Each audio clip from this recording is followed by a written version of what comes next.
hay mucho protocolo en estas cosas de tipo de reuniones, así que voy a empezar yo. Bueno, primero agradecerles que están todos aquí, muchas caras conocidas, mucha gente con la que hemos trabajado juntos a lo largo de estos años. La idea del libro, como digo en el prólogo, es un esfuerzo personal que hice para sistematizar un conjunto de trabajos y de experiencias que en realidad son el resultado de un esfuerzo colectivo. Entonces, lo considero como algo imprescindible y necesario que había que hacer, pero que espero sea el punto de partida de una serie de reflexiones y de producciones que nos entusiasmen con eso para seguir produciendo en esta línea que venimos definiendo, favoreciendo la participación popular en las políticas públicas, que es la simplificación así más grosera que podemos hacer de lo que pienso y lo que pensamos, lo que trabajamos en estas cuestiones. Yo quiero primero agradecer enormemente a Osvaldo Rubini, que es el director, presidente de la editorial Espacios, porque bueno, un día charlando con él, le digo, tengo un libro ahí a medio terminar, qué sé yo, y él me dice, bueno, vamos a mirarlo, y entonces lo miró, lo estudiaron, y un día me lo trajo, me dice, esto a terminarlo, lo vamos a editar.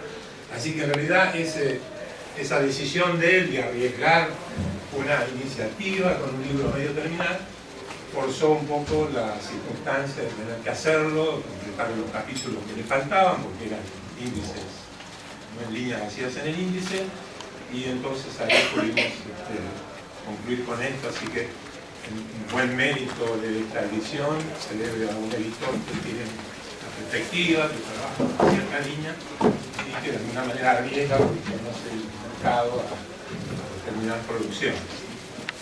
La otra cosa es que, bueno, tenemos en esta mesa acá para ser comentaristas del libro, presentadores, críticos, el papel que quieran tener, a un grupo de 3 personas, que de alguna manera la elección de estas 3 personas tiene que ver con la matriz que nosotros representamos de la concepción de las ciencias sociales, que anda, como decimos por ahí, corriendo siempre por 3 andariveles, ¿no?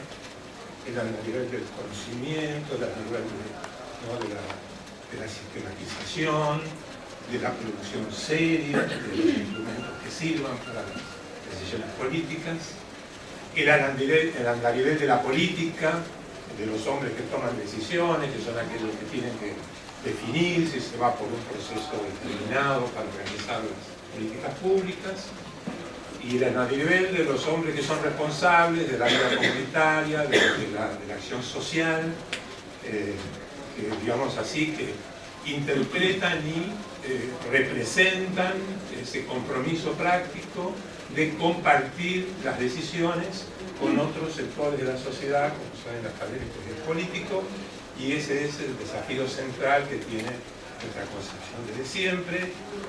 Digamos, si no juntamos estas 3 cosas, lo nuestro no se hace, de manera que, como esa es una condición básica de nuestra concepción, a mí me pareció que, bueno, por lo menos lo que decíamos era tener las voces de quienes, de esos distintos andariveles, tienen capacidades y expertise suficientes para opinar sobre esta cuestión del libro que está aquí, ¿no? Así que tenemos acá a Adriana Clemente. Adriana todos la conocen, ella es vicedecana hoy día de la Facultad de Ciencias Sociales. Antes se la encontraba poco, ahora no la encuentra nadie. Que vicedecana no contesta los mails. Por ahí ando yo. Así que conseguimos vía Osvaldo Rubini, que es el director, y yo la conozco, entonces ya está por suerte aquí, yo no pude ni hablar con ella para invitarla, pero ella está aquí, le agradezco mucho. Siempre del mismo lugar, antes andaba por todos lados, estoy ahí todo el tiempo. Bueno, Osvaldo Nevirosi, que está aquí a mi izquierda, es el actual presidente, coordinador general del Consejo Asesor de la TV Digital, una de las políticas más importantes que hay hoy en Argentina. para mí, la ley de medios, de lo que está haciendo, lo más revolucionario que tiene este gobierno, entre muchas cosas revolucionarias que está haciendo. Así que bueno, nos va a dar su opinión respecto al libro y a nuestra obra. Y aquí Tito, el famoso Tito González Tauas, un líder comunitario de larga trayectoria, un hombre de una gran capacidad de la reflexión, un estudioso y un práctico también de la vida. Así que bueno, los dejo a ellos para que digan lo que tienen que decir.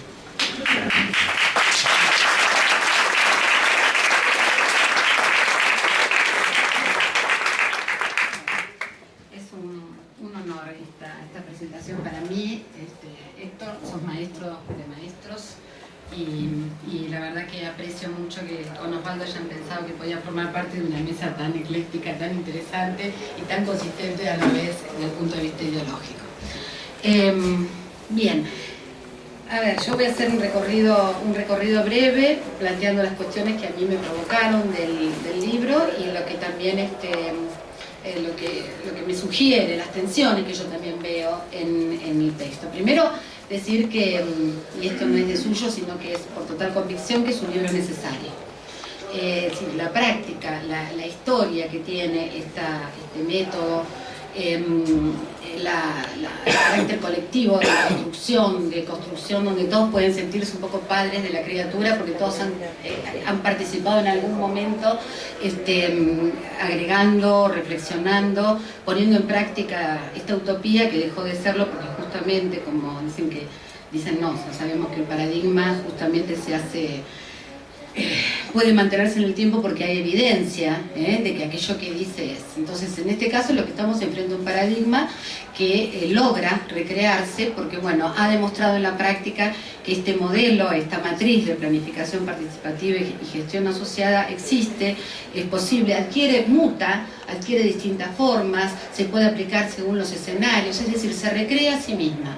Y eso me parece que es una condición interesante para pensar justamente la discusión, la relación entre método y metodología y sobre todo, si nuestro eje es la política pública, ver que ese instrumento tiene la utilidad de adecuarse. Así que lo primero que me conecto es con una propuesta que en sí misma es una construcción y que continúa en construcción. Entonces, que esté escrito un punto de llegada, que esté documentado, que no esté fraccionado solamente en análisis de caso, en estudios de caso o en relatos o en la memoria de cada uno de nosotros que hemos transitado en algún momento por estas búsquedas y que seguimos haciéndolo, me parece que es una cuestión como indispensable para poder marcar los avances que se van a dar en esta línea que estoy segura que tiene justamente por este carácter de construcción permanente va a seguir evolucionando. En eso, digo, esta tríada que planteas, Héctor, como apertura del libro y que recreás en esta mesa a través de prácticas justamente transversales, porque todos nosotros venimos tratando siempre de encontrar el punto de convergencia entre lo social, lo político y el conocimiento. Me parece que pertenecemos a una generación y esto no es una cuestión de edad, sino de pensamiento crítico que ha vivido buscando esa convergencia. ¿Por qué? Porque nos interesa la cosa pública. Entiendo yo que lo que nos pone en común es saber que no hay práctica política, que no hay práctica profesional sin implicancia política, y que no hay saber que cuando no tiene un viso de aplicación en algún momento y de pensar que puede volver a la realidad, bueno, es un saber que muere, ¿no? Salvo la filosofía, que tiene la capacidad de a veces no tener mucha relación con la realidad, pero que ilumina otros pensamientos. Yo no he visto otra disciplina que logre sobrevivir a no tener contactos con algún momento de lo cotidiano de los sujetos. Algún momento, alguna instancia. Entonces, en ese sentido, esta tríada, cuando encontramos convergencias, realmente nos emocionamos, y cuando esto se traslada y que se le puede transformar la vida de las personas, que realmente se logra algún impacto, una modificación, una condición de superación, creo que todos los que estamos acá en torno a esta escuela que plantea Héctor,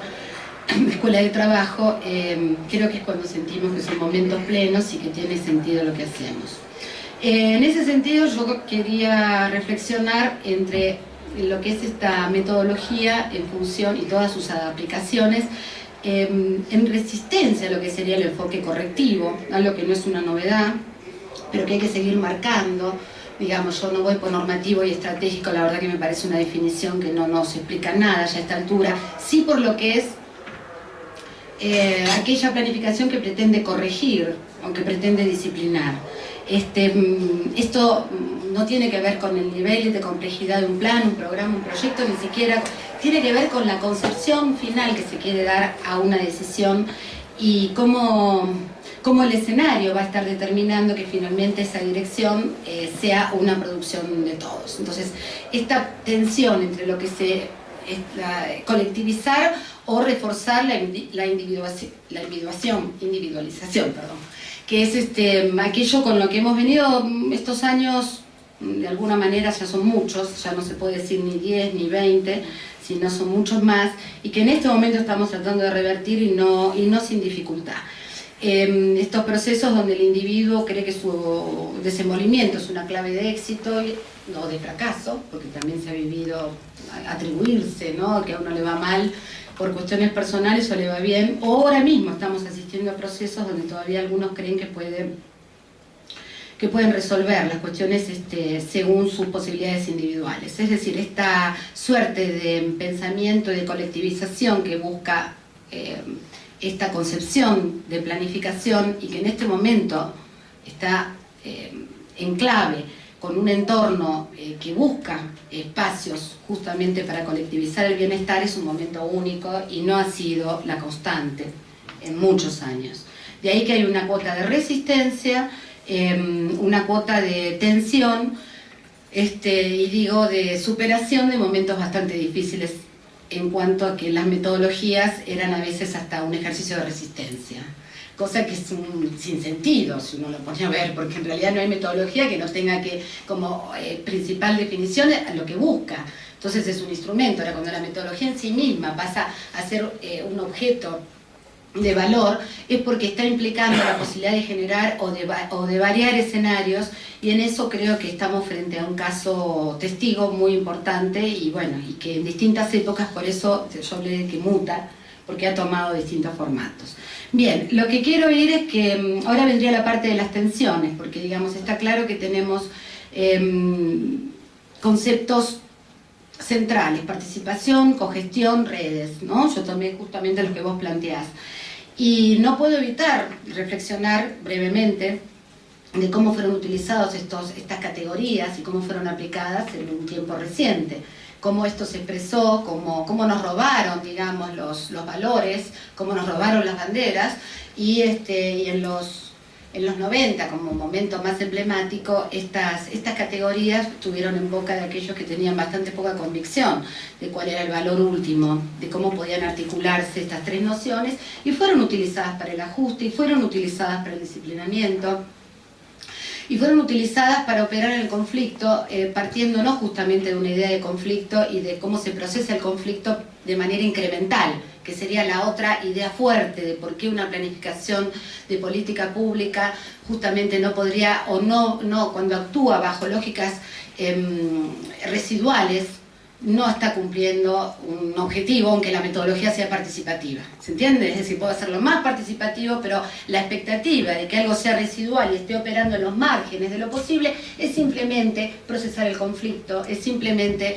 que todos salgan un poco contentos, porque lo que hay, un conflicto que supone, es decir, pocas posiciones para muchos actores, y esas posiciones disputando algún capital, algún interés, ¿no es cierto? La forma de trabajarlo con una perspectiva incremental es: todos van a salir conformes, pero no al estilo escuela de Harvard, sino que realmente vamos a producir un hecho político, y el conflicto lo que nos va a permitir es encontrar la mejor solución con una perspectiva colectiva. Bueno, esto realmente, por eso hablé de resistencia. No fue utilizada así estas categorías y su combinación, y por eso hubo modelos que tuvieron mucho más éxito que mucho más estructurados, sin ir más lejos, el SOP o algunas cuestiones que pretendían tomar algunas de estas ideas, pero lo que le faltó en todo momento, yo no sé si le faltó ideología, creo que le sobró ideología, en realidad creo que le sobró.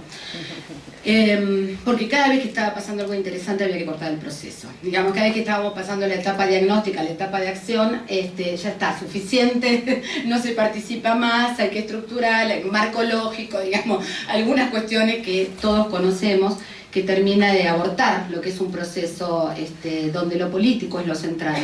Entonces el objetivo final va a estar puesto justamente en la producción que se puede hacer y no en inducir a que ese objetivo esté consensuado por todos. Esto es central. En ese sentido lo que quiero decir, y ya voy terminando, es que esta propuesta, particularmente esta matriz, porque a mí lo de matriz me pareció que era, porque después hay aplicaciones, hay instrumentos, inclusive, pensar cómo la audiencia puede operar en un escenario u otro, pero la matriz y el escenario apropiado realmente son las dos cuestiones que uno ve que a través del tiempo dan claridad para que cuando se recurre a esta concepción de trabajo se está recurriendo a todo un enfoque y no a un instrumento. Esa tentación que es propia de las concepciones liberales, que es hacer una economía de recursos, buscar aquello que mejor cuadra, que mejor puede convencer a otros. En este caso la verdad que no. Primero porque requiere un expertise importante, después porque los escenarios son efectivamente participativos y porque además hay que hacerse cargo de lo que se genere. En todo caso es por ahí que pasa lo restrictivo y a su vez potencial y potente que tiene esta concepción de planificación. En algún momento me tocó hacer una investigación sobre el resultado de los planes estratégicos en la década del 90 y yo distaba muchísimo de plantearse esta ingeniería compleja.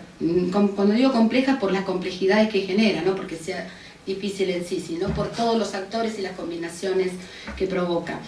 Y tengo que reconocer que el estudio arrojó sobre 15 planes en distintos lugares del país que efectivamente había habido una aplicación de las metodologías participativas muy vinculadas a hechos de gobernabilidad durante la crisis. Fue la única cuestión que salió claramente de esa investigación, que no hubo dudas, digamos, que era unívoca.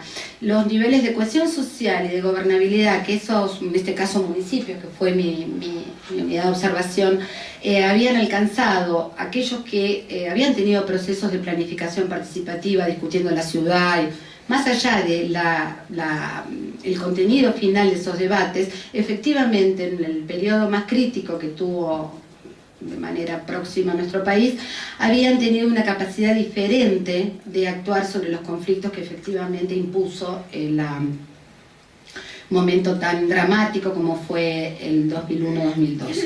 En ese sentido, mi convicción es que siempre lo participativo, aunque a veces no esté inspirado en los mejores objetivos, deriva en cuestiones diferentes.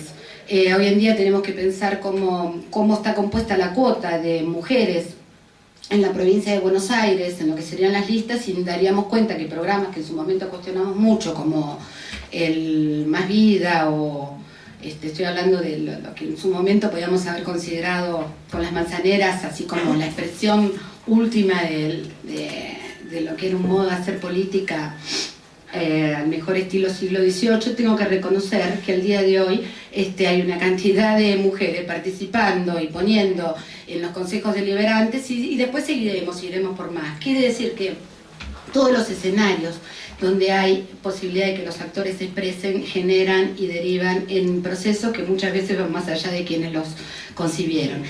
¿Cómo, si esto es así, en escenarios donde efectivamente está concebido la situación para que ocurran cuestiones que tengan que ver con como decíamos, el procesamiento del conflicto, no para su disolución, sino para incrementar una situación donde está en disputa algún recurso, donde está en disputa algún eje de bienestar, cuanto más ese resultado, cuanto más inesperado es ese resultado. Y me quedo con eso porque es lo que me interesa de esta concepción de planificación, lo que más me provoca, que justamente no es que A más B más C da tanto, sino que va a dar lo que los sujetos y los actores políticos y el contexto, que es fundamental, porque vos has probado esto con distintos contextos y los resultados han sido diferentes, posibilita que sea, ¿no? La combinación entre lo político, lo social y el conocimiento. Y bueno, agradecerle a Héctor que digo, no cualquier persona tiene la capacidad de generar escuelas. Es decir, son pocos los que se pueden dar el lujo de decir que abrieron una corriente, una escuela, hay gente que adhirió, que pensó, que trabajó en torno a eso. Y en ese sentido, bueno, mi admiración, mi respeto y mi cariño. Como no.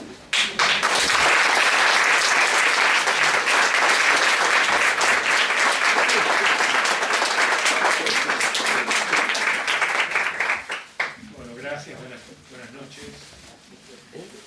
Gracias, Héctor, por permitirme ser parte de esta mesa en donde vamos a presentar tu libro y en un auditorio donde la mayoría de la gente que está acá tiene un punto en donde pararse para mirar lo que es la planificación participativa, seguramente desde un lugar de mayor comprensión de la que puedo tener yo.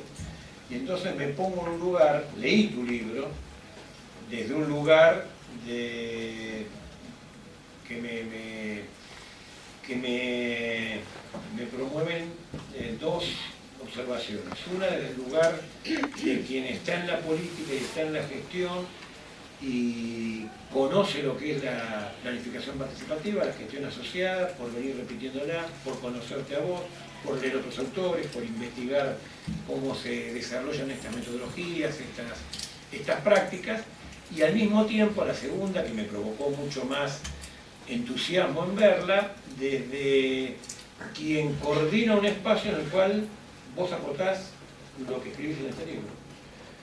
Y qué sorpresa me podía llevar yo leyendo un libro de una persona que explica, cuenta, desarrolla, enseña y practica aquello que yo veo en un resultado final, que es parte de la gestión que estamos haciendo, que sea claro, con la televisión digital abierta, en la cual Héctor Pollese es uno de los que tiene los aportes más sustantivos y más significativos en uno, que lo voy a contar en un ratito, en uno de los espacios más complejos y de más difícil respuesta que teníamos, precisamente desde el punto de vista de ser un gran colectivo social, institucional, y que no teníamos mucha otra forma de encararlo que si no fuera desde la planificación participativa, de la gestión asociada y desde la experiencia, en este caso, de Héctor, ¿no? Yo cuando leí el libro sentí que era un muy bueno, excelente, interesante relato sobre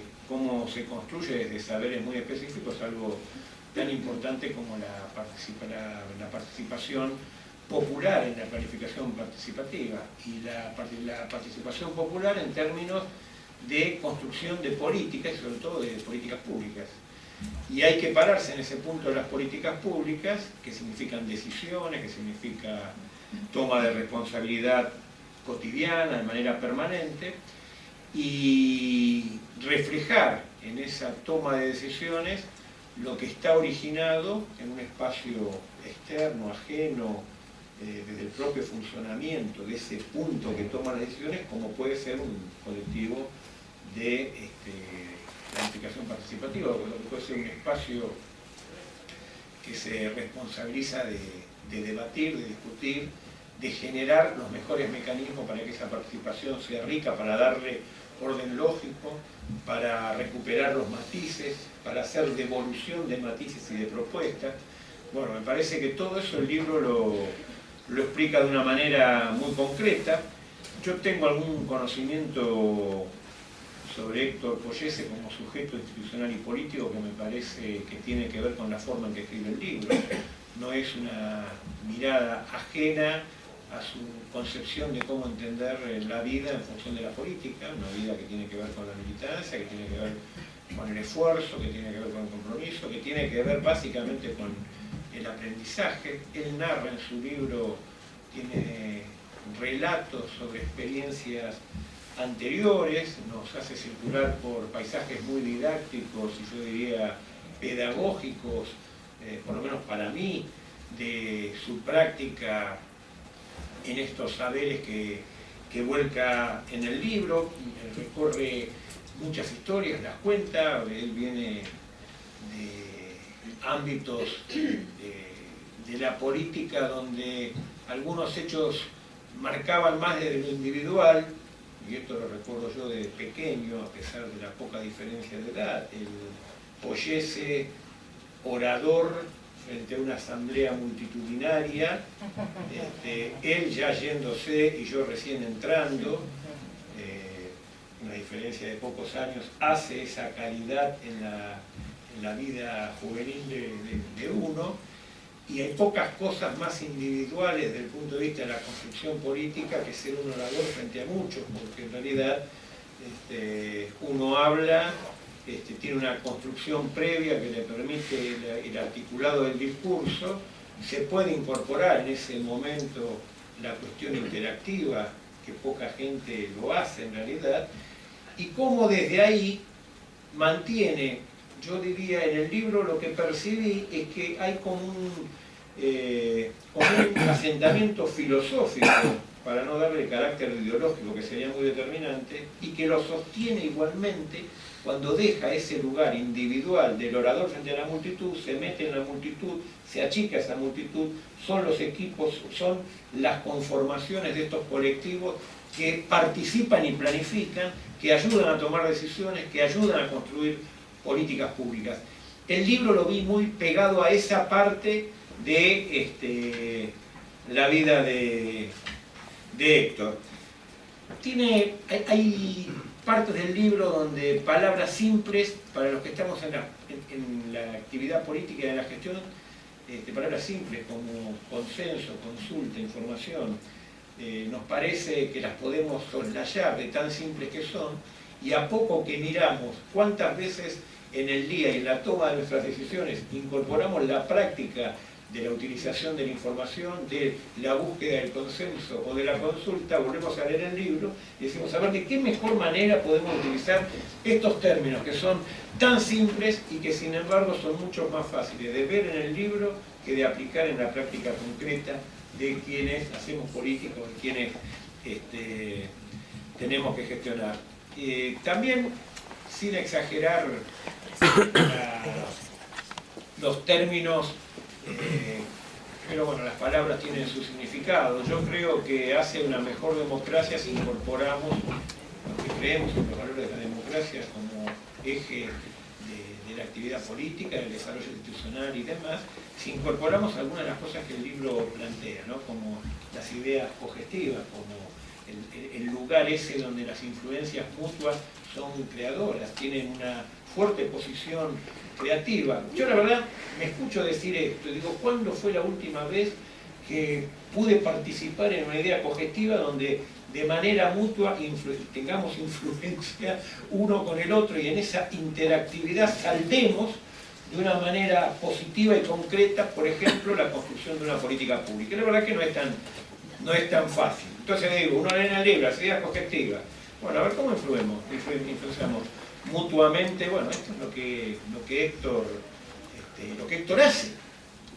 O las construcciones comunes de conocimiento, como plantea él en el libro, que esas construcciones comunes de crecimiento pone una cosa muy fuerte, ¿no? No solamente sirve para quebrar barreras sectoriales, sino que plantea que con eso se le da un golpe prácticamente de knockout a los dominios tecnocráticos. Eso lo dice él, yo soy un poco más suave con la tecnocracia, pero él le pone así esa fuerza en el escrito, pero lo importante no es si ese dominio tecnocrático, al cual no califico, por lo menos en esta noche no lo voy a calificar, sea cual fuere, si se le pega o no se le pega. La fuerza que él pone en decir, bueno, acá la construcción común de conocimiento permite algo, y eso es lo que a mí me parece que hay que valorar en el libro, ¿no? Y me parece que expresa algunas cuestiones de fuerte pragmatismo, desde una construcción teórica muy interesante, donde la planificación participativa, la gestión asociada, aseguran, dice él, una concepción prospectiva, ¿no? Anticipando prácticas se modifica la realidad. Y eso es, la verdad que es original desde el punto de vista porque anticipar prácticas para modificar la realidad es crear una realidad en la misma práctica. que al mismo tiempo él, en el párrafo siguiente, medio acusa que el sostener esas prácticas al mismo tiempo es medio conservador o reaccionario, no usa esos términos, no recuerdo por eso en el libro. Pero es original el tema de adelantar las prácticas para modificar la realidad. Y nos lleva a algo muy viejo, pero de una verdad innegable. Esa realidad solamente se puede transformar cuando se conoce, y solamente se conoce lo que se estudia. Y en el caso de Poyese, solamente se transforma, se conoce lo que se estudia, lo que se hace mediante este método, este saber de planificación participativa y gestión asociada. Yo, para terminar, digo que es un libro que se goza leyéndolo, que es mucho más que, por lo menos me resultó a mí, mucho más interesante que una guía de instrumentos metodológicos. Yo pensé que cuando de que lo conozco y sé que es una persona más divertida que lo que el título del libro por ahí puede expresar, sufría pensando que tenía que ver con esos estudios tremendos, por ahí Clemente se va a enojar, de la metodología de la ciencia, ¿no? Que son tan interesantes y al mismo tiempo nos duele tanto tener que leerlos a veces. Yo les cuento en 3 minutos una cuestión fáctica de Poyese. Nosotros desde la televisión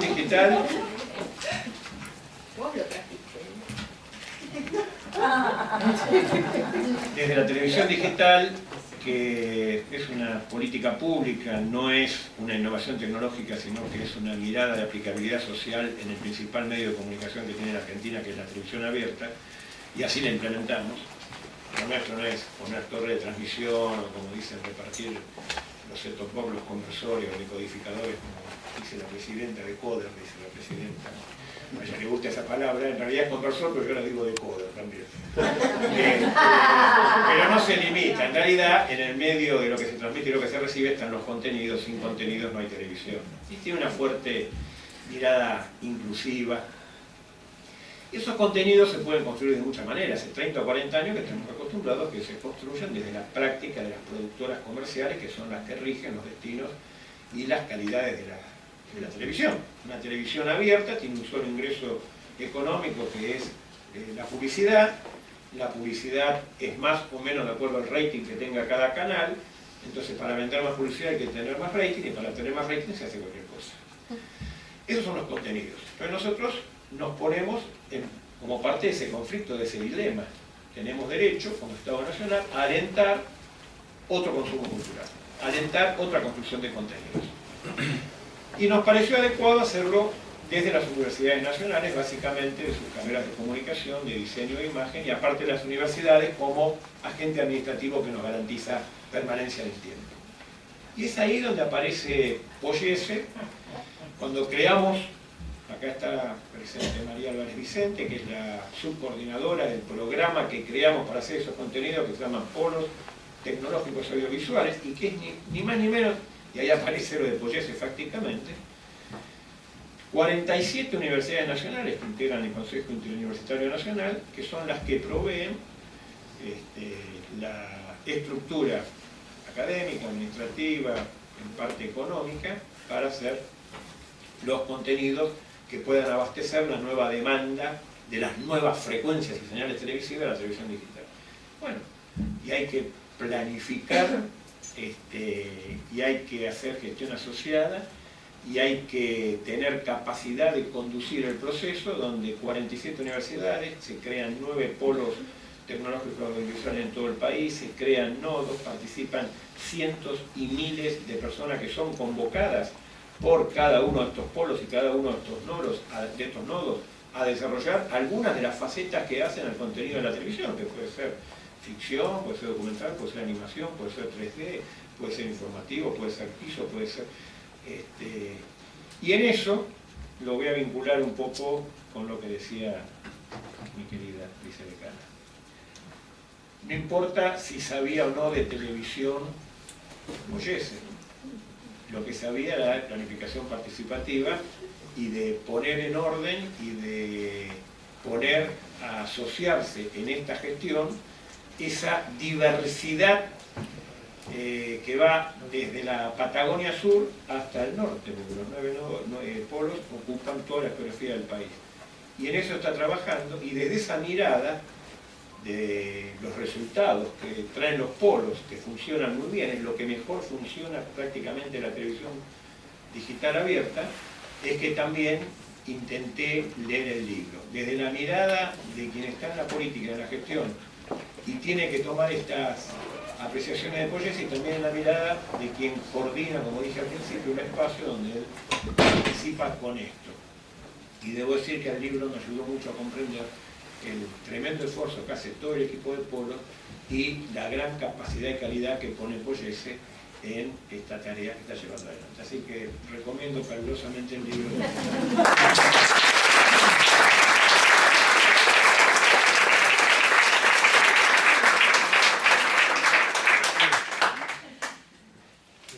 Bueno, me toca a mí. Yo estoy confundido a esta altura de las circunstancias porque no era el más indicado para, digamos, ser el último orador, de ninguna manera. De cualquier manera tengo unas cuantas cosas para decir que se me mezclaron todas y porque resulta que yo vengo de la práctica de Parque Avellaneda. El proyecto Parque Avellaneda es un proyecto, digamos, de cabo a rabo generado en la planificación participativa y la gestión asociada, y es el exponente en este momento por ahí más avanzado de a dónde se puede llegar con una práctica de PPGA. Pero entonces, ¿qué pasó? Entonces yo pensé, bueno, si desarrollo qué pasó en Parque Avellaneda, estoy aportando a esta presentación del libro de Poyese. Pero si yo expreso, digamos, la riqueza del proyecto Parque Avellaneda, puedo hablar 1 hora y media o 2. Necesitaría eso, y soy capaz de hacerlo. Sí. Siendo, digamos así, discreto. Entonces, dije, no, lo que nosotros tenemos que hacer acá es, tenemos que homenajearnos. Tenemos que homenajear a Héctor Poyese y homenajear a este colectivo que se construyó y, digamos, y se aglutinó alrededor de digamos, esta opción vital de Héctor de llevar adelante este proyecto, que es personal. Bueno, a mí me parece que es muy importante esto, y hay varias líneas que se pueden trazar.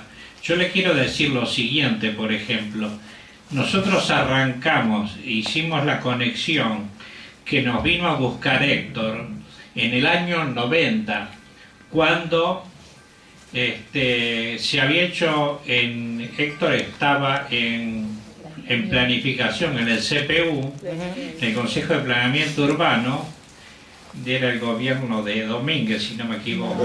De Grosso. Bueno, y se había hecho como una especie de intento, un inicio de un presupuesto participativo, algo así. Se hicieron reuniones en los distintos, en el CEN, no eran los centros de gestión en ese momento, eran los consejos vecinales. Y ahí aparecimos nosotros que dábamos una mirada de la problemática del Parque Avellaneda, pero una mirada que englobaba el barrio, la región, y miraba en la integralidad del Parque Avellaneda, y eso le echó el ojo Poyese. Después, entonces, ahí fue donde nos plantearon el desafío de hacer un proceso de planificación participativa y gestión asociada.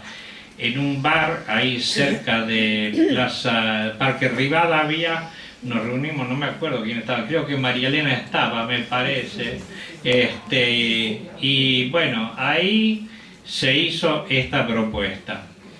Y yo lo que quiero decir es lo siguiente: Héctor Poyese, por si ustedes no lo saben, es abogado, es el doctor Poyese. Bueno, jamás hizo uso de título y de chapa, y ni dedicó un segundo de su vida a lustrar su chapa de sus títulos. Podría haberse disfrazado de urbanista también, en base a por los lugares y las temáticas por las que circuló. Tampoco lo hizo. Lo que hizo fue laburar y ponerse en estos procesos y tomar su lugar. Lo primero que hicimos nosotros, yo lo recuerdo, fue cuando nos largamos a hacer este proceso de planificación y gestión, fue escribir juntos, Poyese y yo iba aprendiendo, íbamos haciendo el documento base para las jornadas de planificación del Parque Avellaneda, que iba a ser el disparador para empezar a convocar a la gente y demás, ¿verdad?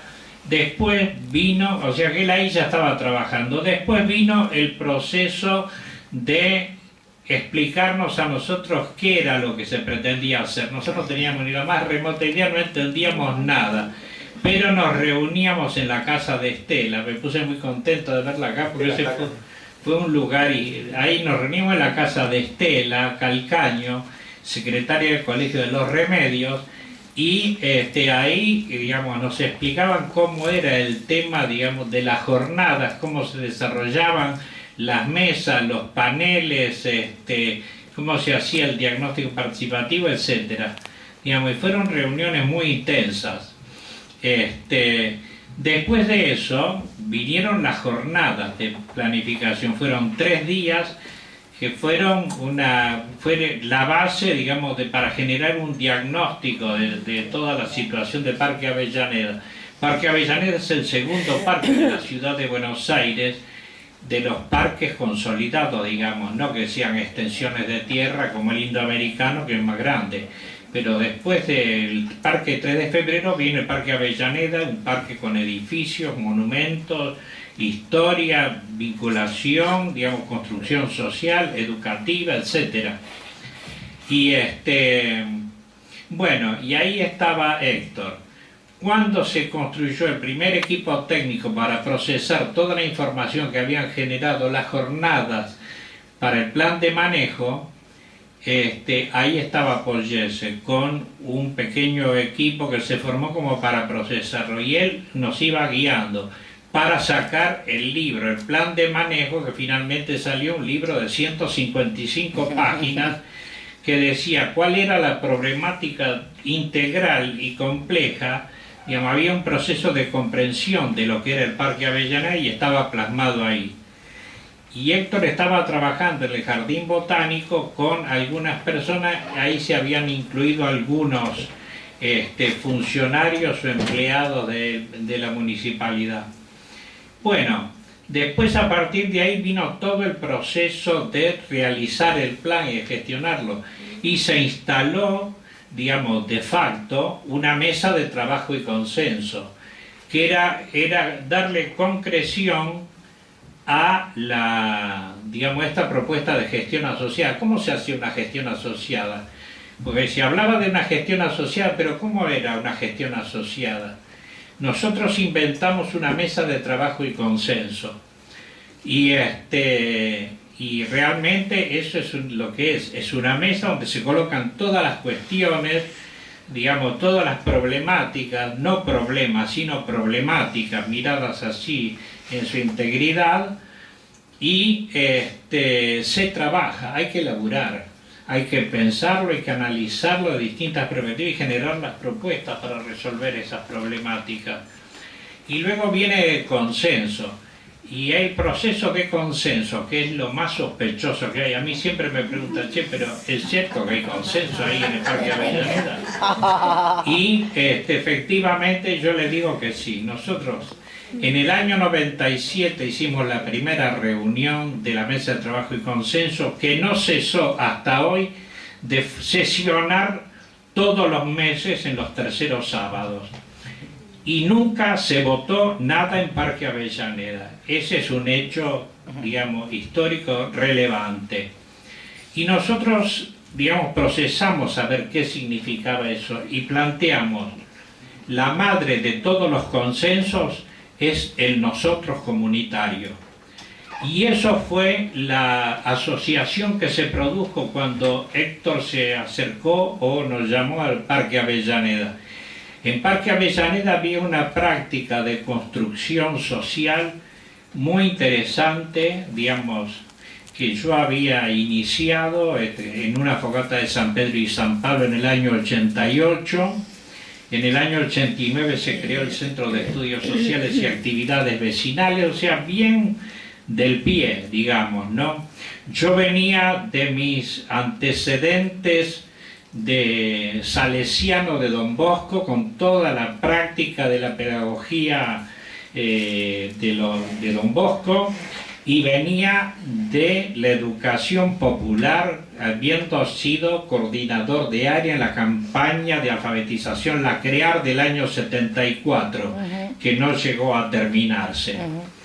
En el área de villas, me tocó coordinar las villas de Retiro, Colegiales y Bajo Belgrano. Eran muchos grupos de alfabetizadores. Y ahí hay una experiencia que yo la engancho acá con esto. Porque yo recuerdo el placer, el significado que tenía para los villeros que nosotros estábamos entrenando, lo que significaba para ellos ser docentes. Jamás.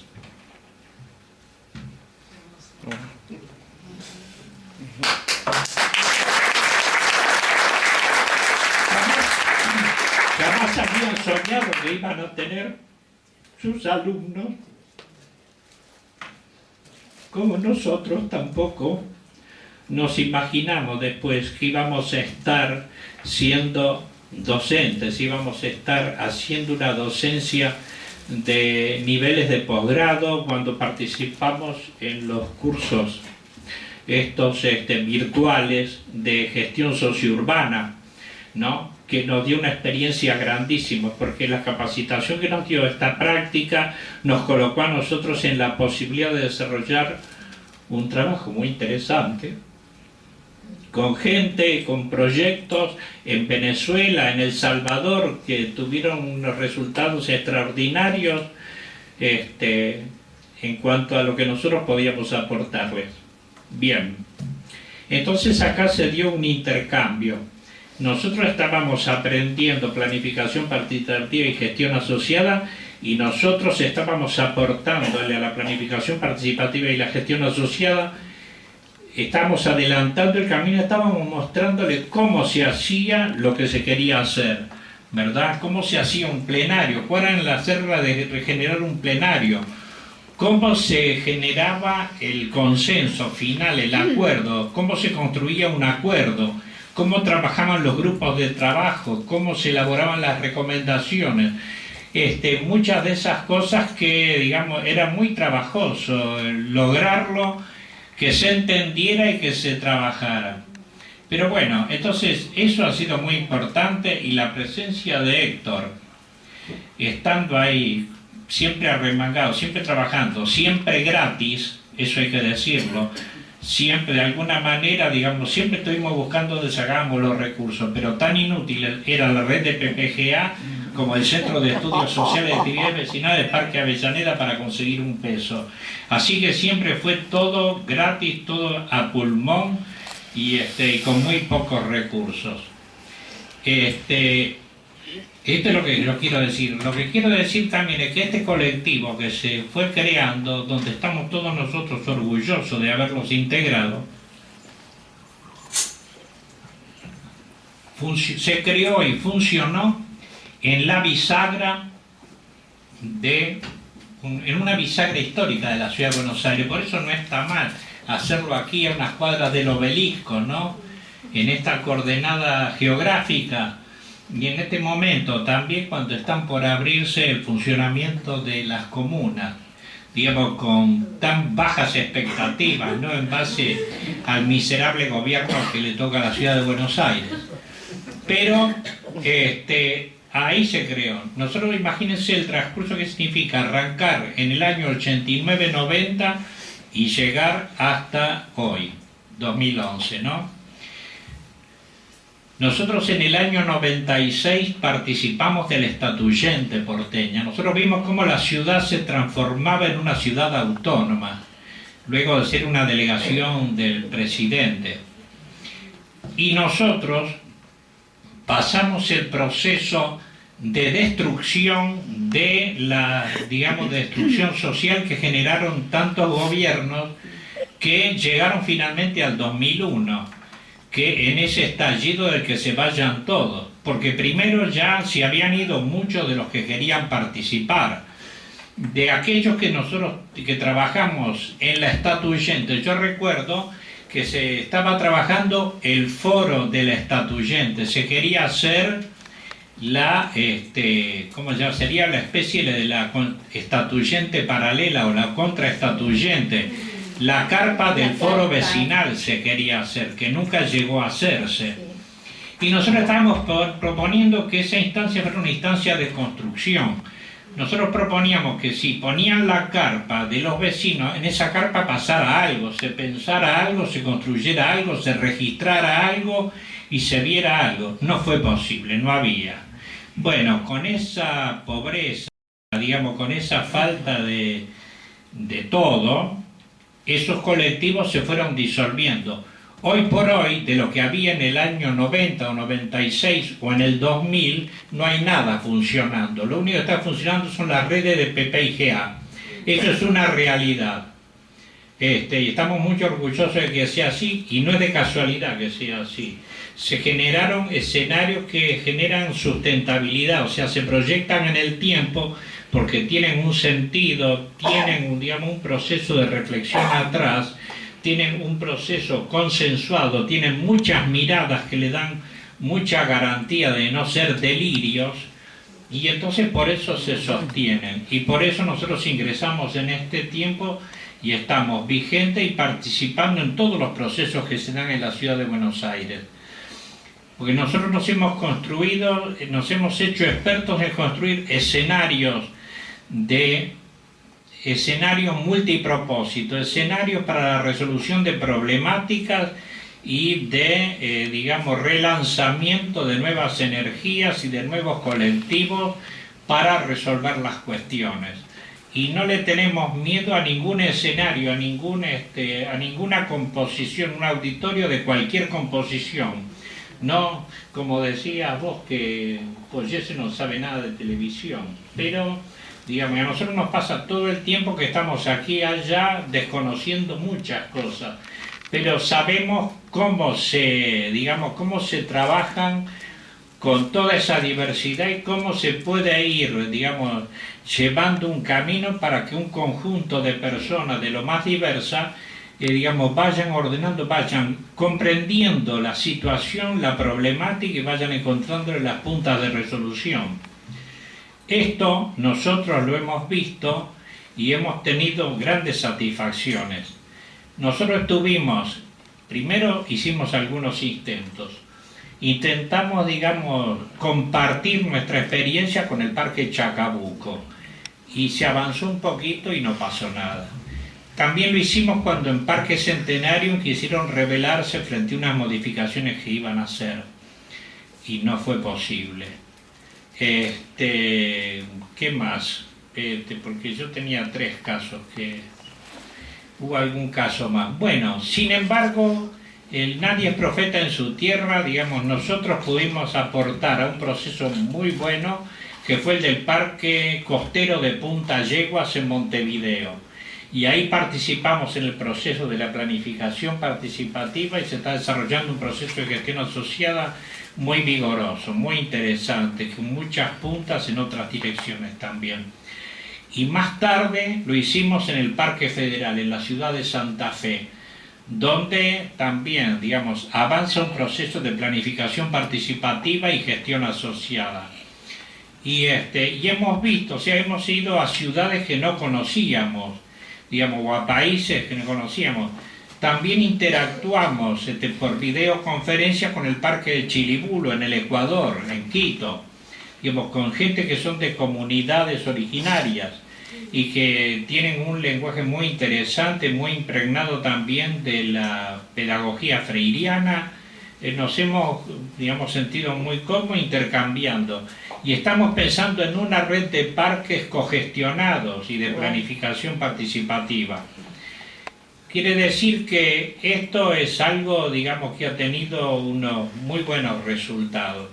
y nosotros nos hemos transformado en creadores de escenarios y en actores técnicos, políticos, comunitarios, como se mencionó en un momento que nosotros construimos la gestión asociada del oeste, digamos, el inicio de los primeros proyectos que estaban en el oeste de la ciudad de Buenos Aires. Bien, todo esto es, digamos, yo creo que es el homenaje que hoy le podemos hacer a Héctor, de ver cómo se desplegó lo que él sembró. Y fue difícil, porque a Poyese hay que bancárselo.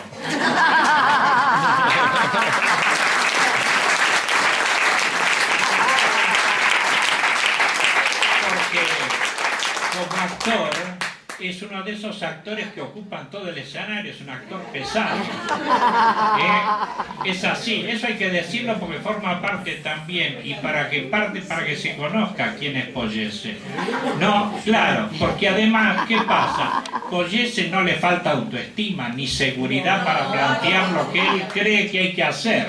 Es un tipo muy jodido, vamos a decirlo. Pero también hay que decir que justamente es una persona humilde, es el servidor de un proyecto. Por eso él no está ilustrando la chapa. Muy bien.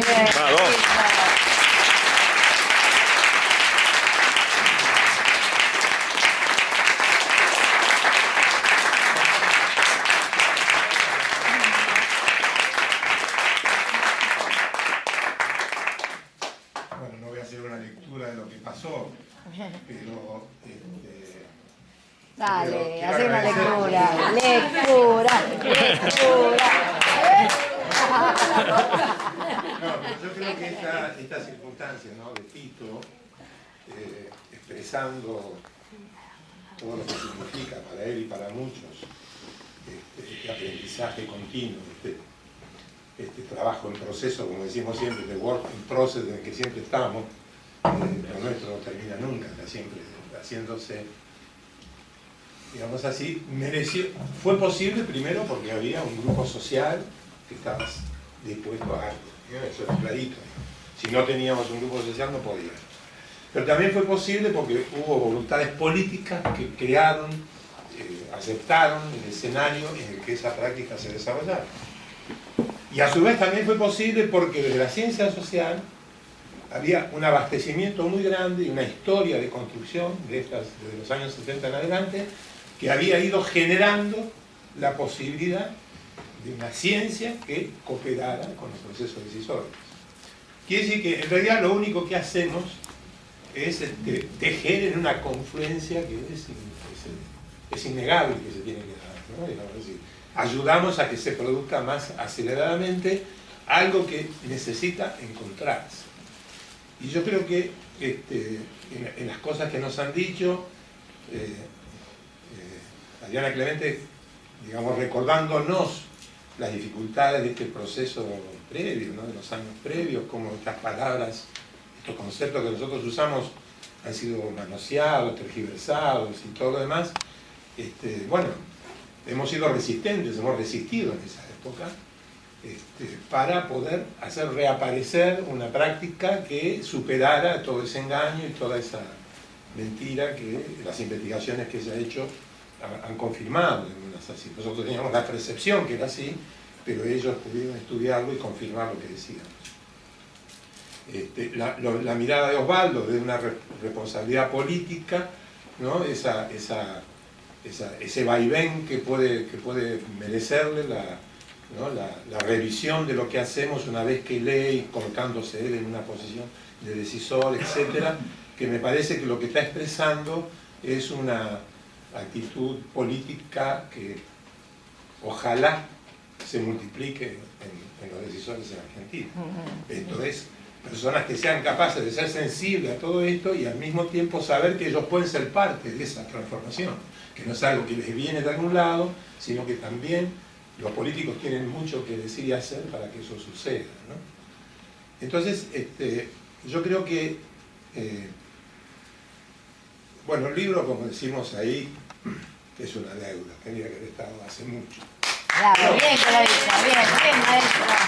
El asunto es que ahora está y eso supone que podemos acelerar y reconstruir, retejer cosas que hemos hecho, porque yo tengo la sensación que en Argentina en particular, les puedo contar también una anécdota. Estuve la semana pasada, hace 10 días en Colombia. Estuve por una razón, una universidad de allá nos invita porque está haciendo, va a hacer una especialización en gestión asociada.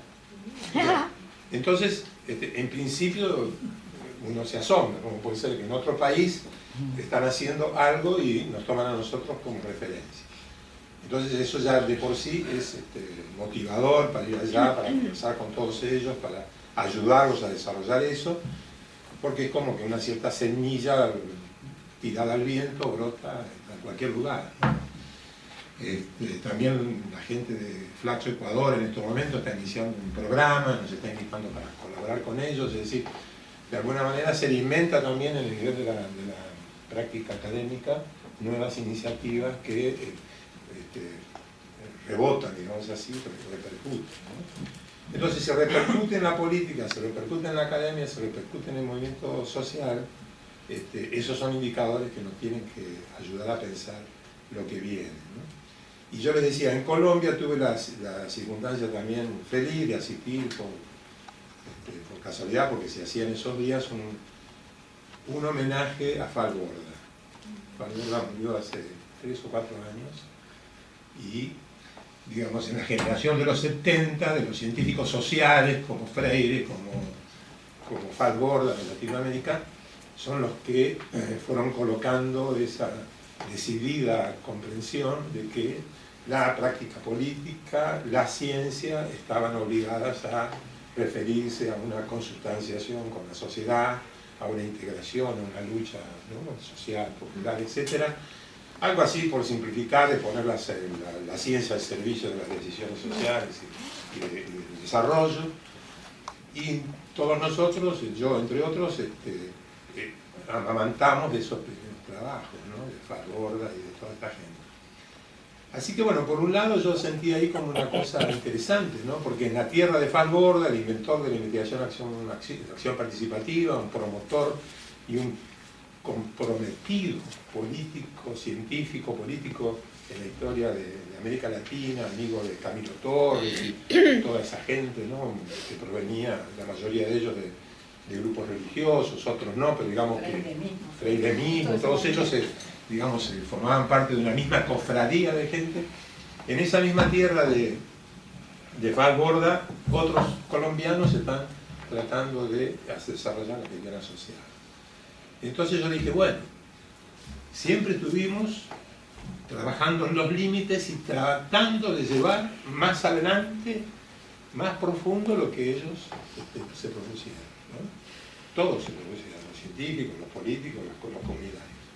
Y creo que, bueno, hoy estamos percibiendo de que haber hecho fuerza para poner ese asunto en un lugar más complejo, más decisivo, más real, más transformador, tenemos condiciones de decir que todo eso es posible, que todo lo que ellos soñaron, todo lo que ellos impulsaron, le hemos encontrado la vuelta al asunto, le hemos encontrado la tuerca, tenemos una manera de hacerlo funcionar, y está probado y hay gente en los distintos ámbitos que lo va a hacer.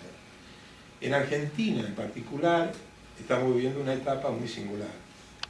Por referirme solo a la situación desde el 2001 a hoy, en el 2001 nadie creía en el Estado ni en la política y por supuesto mucho menos iban a creer en la gestión asociada. Me acuerdo cuando se formaban las asambleas y venían y decían, no, gestión asociada, ustedes son el Estado no existe más, ¿no?